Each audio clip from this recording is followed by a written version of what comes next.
NEET தேர்வு நடைபெற்று முடியும் மறுநாளான 22ஆம் தேதி வரை டெலிகிராம் செயலிக்கு தடை. கடந்த மாதம் நடைபெற்ற நீட் தேர்வின் போது வினாத்தாள் டெலிகிராம் செயலியில் கசிந்ததால் மத்திய அரசு நடவடிக்கை.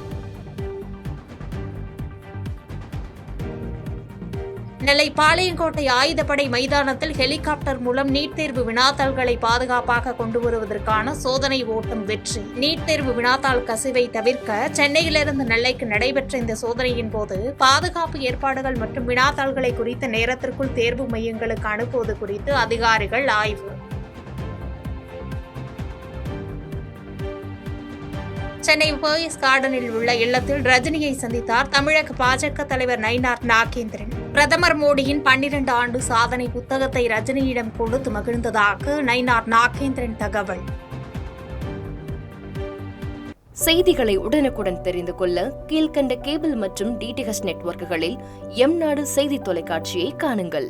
பாதகம் செய்பவரை கண்டால் நாம் பயம் கொள்ளலாகாது பாப்பா. மோதி மிதித்துவிடு பாப்பா, அவர் முகத்தில் உமிழ்ந்து விடு பாப்பா. அண்மை செய்திகளை உடனுக்குடன் தெரிந்து கொள்ள இணைந்திருங்கள் எம்நாடு தொலைக்காட்சியுடன்.